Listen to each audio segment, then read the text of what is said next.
one of the things that we talk a lot about is creating an environment where you can find your square squads, where you can find where you really belong, and that you share some sort of common purpose, but aren't so similar that it's like, oh yeah, that's great. Oh yeah, we're like, it's different yet the same yet different. Welcome to Purposeful Podcasting. I'm Wendy. And I'm Krystal. This podcast is meant to share how we and other entrepreneurs bring together purpose and passion to leverage profit in our businesses. We are shining a light on adventure-loving, purpose-driven, action-minded, authentic, and rebellious entrepreneurs. Just like us. So join us as we talk about business and life and everything in between.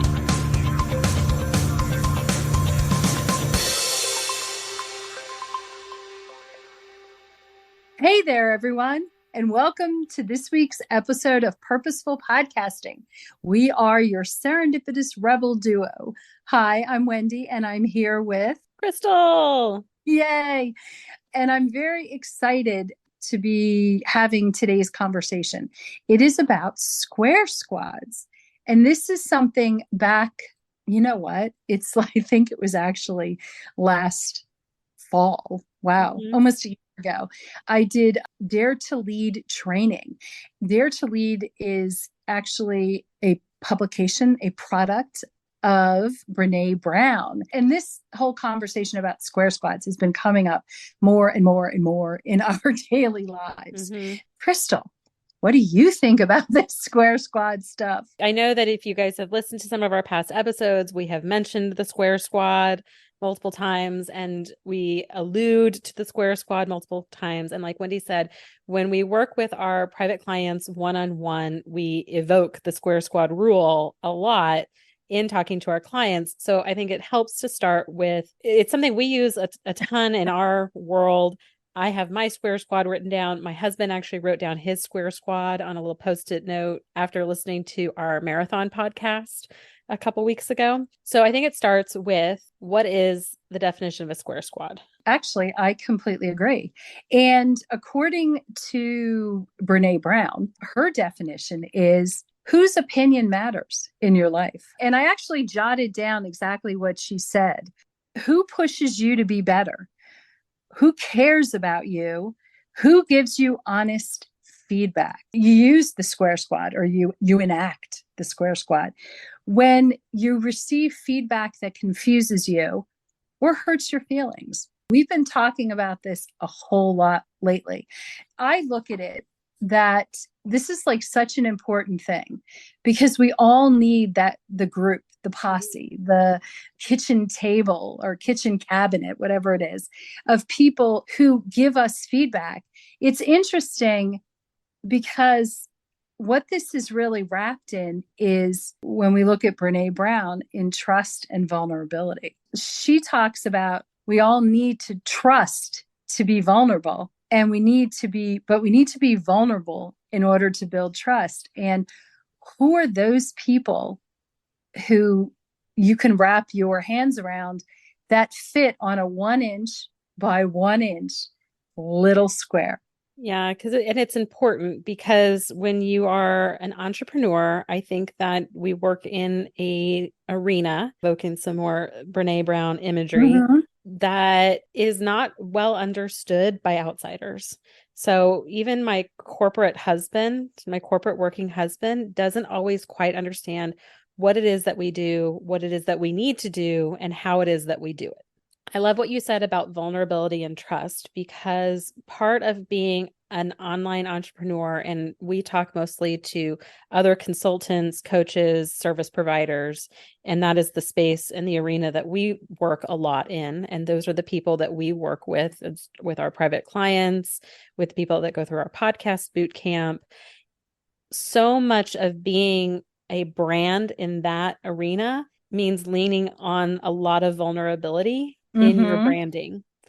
And it's really hard to open yourself up and put yourself out there, because you're opening yourself up to criticism, whether it's on social media, about your appearance, about the way you look, about what it is that you're doing, what it is that you say. And what we tell people all the time when they're worried about putting their message or their content out there is, are those people on your square squad? And if the answer is no, then we have to learn how to move on from those opinions. What would you add to that, Wendy? A couple things with this. We all struggle when we are negatively judged. And I think that entrepreneurs we really put ourselves out there, that we are judged even more. It's interesting because my husband, like your husband, they both served in the military. And when I said to my husband, I want to be an entrepreneur, he looked at me and said, that's the scariest thing I've ever heard. And I said, wait a second, you've been in combat. He says, no. Being an entrepreneur in the unknown, really the unknown, is the scariest thing. And I can tell you, he's actually not on my business square squad. One of the things that I love that we've been really digging into lately is we talk about hats that we wear, and when that we have different hats. And what I've really thought about is I also have different square squads for my different hats, which I love. I love. And some people cross over into different categories, but some people don't. I think it's really, if you can take a step back and really see where people fit in and that work best, that help you create the synergy and help you be a better person, and that you in turn help them be a better person at whatever hat you're wearing. I think this is a really, really powerful tool. Just to throw this out as well, is we've been talking about the fact that you could have your square squad at different times and that it can change. Who you had 10 years ago, 20 years ago, we were talking about college experience. While some of those people are still in my life, they don't necessarily play the same role that the grown-up Wendy needs or has. I think that's important to remember, because I think it allows you to reflect and really be intentional about who's taking up space in your head. Who are you letting take up space in your head? Because you're right, when we do put ourselves out there, it's so hard to do things like record a podcast and put it out there. It's hard to record a TikTok video and put it out there, or share whatever I'm wanting to think, whatever stream of consciousness I have going on Threads, which is super fun right now. And if you're not on there, you should follow Wendy and I, because there's lots of stream of consciousness going on. But it's vulnerable. It's vulnerable. It's leaning into vulnerability is what it is when we put ourselves out there to do any of those things, to promote our brand, to establish our authority in any of those spaces, which you have to do if you're going to be an effective marketer in the online business, unless you want to get clientele in some other way. I think that if you're wanting to do those things, a lot of us have stories that we need to tell that help share what we know, help share what we believe, help share how we do things in this world. And we hold ourselves back from sharing those stories because we're worried about the judgment of other people. The Square Squad is a great way to kind of put things in check and remember, what would my Square Squad think? Do they think I should share this? Do they think you have a look like you're processing that? And I am. And I want you have to finish your sentence. That was not meant for me to interrupt you. No, it was. Sometimes Wendy gets this look on her face, you guys, that is like so like deeply thought. Like you can just tell she's like in it. Like she's got something really good. And like sometimes I want to jump just straight to that thought, but I'll go ahead and finish my thought. When we're looking to share those things and you're wondering like, what are people going to think is stupid? I think it comes down to, like Wendy said, who's on the Square Squad and what is it? What's the intention and the purpose behind what it is that you're doing? Two things. One is I look at it from a slightly different angle. I look at it because I'm not the marketer, but I think how I look at it is from like a thought leader. I think it's coming and from either perspective. I think it's coming at it from the side of curiosity. So what are people thinking? Is that valid? Is that relevant? Actually, not valid, because what people say in their own minds, usually they think it's valid.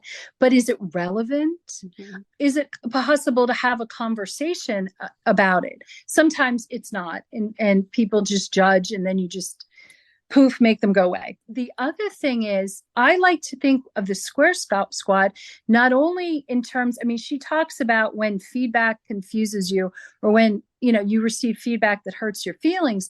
Why not proactively use the Square Squad? You're thinking of sending out a message and you're just not sure how it's going to land. Why not float it by people who will give you their honest opinion? If you work in corporate America or work, for the government or wherever you work, usually you have staff, whether it's support staff above you or support staff around you, can run things by them to help you make decisions. And one of the hardest things, I think, for entrepreneurs is that some of us live in silos. I mean, we don't. And I can say the beauty, I think, of working with Krystal is she'll give me her honest opinion. And I respect that. Like, she'll be like, you are a crazy, crazy woman. Yes. It's high on my strengths. It's high on my strength list, was honesty. Yeah. I think it's so important to have that. We need this Square Squad for ourselves. And I would actually love to know, anyone who's listening, especially entrepreneurs, do you have that Square Squad? And the beauty of it is it's 1 inch by 1 inch. So it's even smaller than the littlest Post-it. And someone had said that they could put 8 names on it. I can't. I write too big. But I can, put 5 names of people. Do you really need more than that? No. Do you need to? Yeah. There is such thing as too many cooks in the kitchen. For sure. Yeah.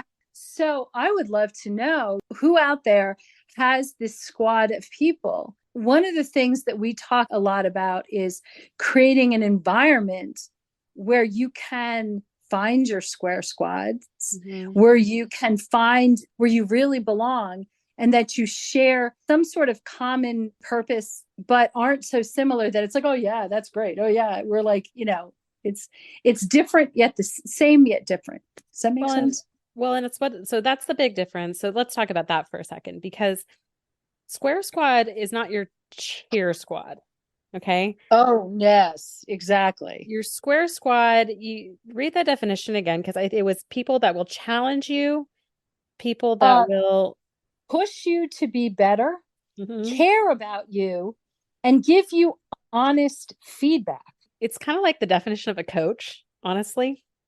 It's like, yeah, very much so. Somebody that's going to hold you accountable. And it's one of the things I love most about our relationship is that I like Wendy, like I can do for Wendy, I can go to Wendy and Wendy will give me her honest feedback of, I don't like that, or I think we could do this better. When I run things by her, it makes the product better because she's going to push it. She's going to challenge it. She is going to question it. And you need people like that in the world because, like Wendy said, a lot of us work as solopreneurs. Okay. We work home alone. We only have our eyes on our stuff. You need the squad behind you to look over that sales page, to talk through this offer. Let me tell you about this pricing. I'm thinking about, what do you think? You need those people in your world that are going to give you that honest feedback of, yes, I like this. No, I don't. This is why, because that's what's going to make you a better entrepreneur. Honestly, that's what's going to make you a more profitable entrepreneur. It's important to have those people in your world. And they need to be people who are smarter than you, who are maybe a little bit further ahead in the journey than you are. And they don't always have to be smarter than you. I think I misspoke there, but I think it's people who are constantly working to be better like you are. Yes. Yes. It involves getting together with a group of like purpose people. And I definitely think there's no question. I think about the coaches that I've worked with that have been really good for me. And actually, they pushed me to be better. Mm-hmm. And I also look at the female entrepreneurs who we hang out with now. Oh, there's no question they push me to be better. I really think this is so important that you have to have this square squad, this group. And I think that if there was any indication that this is needed more than any before, there's a reason, guys, that there are a million mastermind opportunities that are popping up all over the place, and co-working opportunities and things like that, because we also desperately are needing it. I think what we were trying to ask you to do, in addition to going to find it, is to be really discerning on who's in your square squad and really know at the end of the day whose opinion matters and why does it matter, because that's going to be the thing that when it comes up in context of with our clients, it's, I'm really scared to do this. I'm really scared to share this. What will people think? And it's really a matter of, okay, are they on your square squad? Exactly. How can we let go of those things? And are they the people that are going to be pushing you to get better, who are going to challenge it a little bit and aren't just, like Wendy said, yes people? Yeah. And also sometimes the people who are closest to us may not really have any understanding at all about what am I doing or how am I going to achieve this.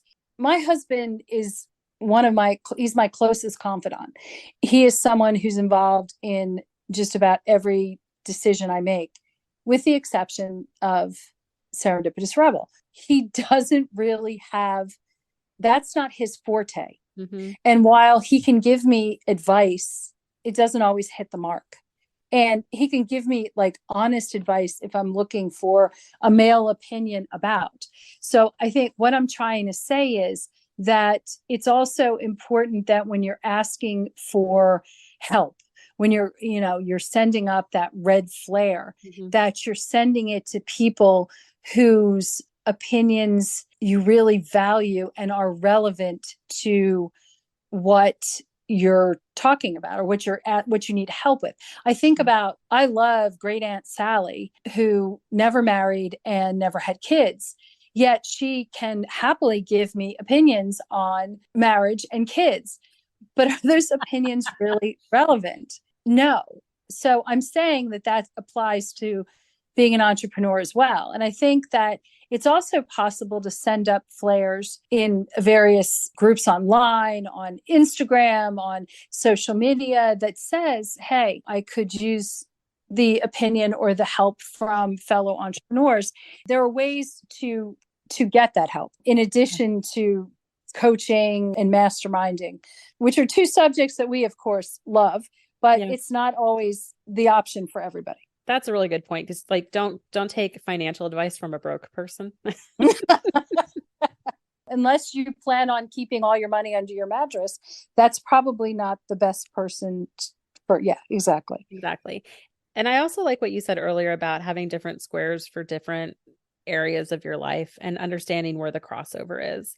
Because I think if we're going to be vulnerable and we're going to share our stories or share things, I think it's really understanding and knowing the appropriate audience for those things. Like you had just said, maybe you talk to your husband about everything except for maybe this. I definitely have that Chinese wall in our marriage as well. But I think that, likewise, there's some personal things that maybe I wouldn't share with like our group of entrepreneurs. I mean, you kind of are one of those rare crossovers into like, you hear me verbal vomit about everything, but it's again, just knowing the difference. Exactly. And just always, I think, keeping a perspective. There's another quote, a Brene quote, that I think is really relevant, that when we stop caring about what people think, we lose our capacity for connection. But when we are defined by what people think, we lose the courage to be vulnerable. I think it's just so important to realize that having a square squad and knowing what people think is really, we're wired to connect. Yet at the same time, we have to be able to have the right people and be able to feel comfortable and allow ourselves to be vulnerable around them and accept what they're saying. That can be challenging at times, but I think ultimately it's well worth it. I agree. I think what we would really love is to know what you all think. Homework, wherever you're doing today, actually write down who's on your square squad. Write it down. Yes. And I keep it on a Post-it note on my computer for work. Like, whose opinion matters here? Who do I care likes this or doesn't like this? Keep that in, like Wendy said, in perspective always. Yeah. So thank you very much for joining us. And we look forward to our next episode next week. Yay. Yes. Bye. See you later. Thanks for listening. Be sure to subscribe and leave us a rating. But only if you liked it. Otherwise, just keep it to yourself. You can learn more about purposeful podcasting on our website at serendipitousrebel.com.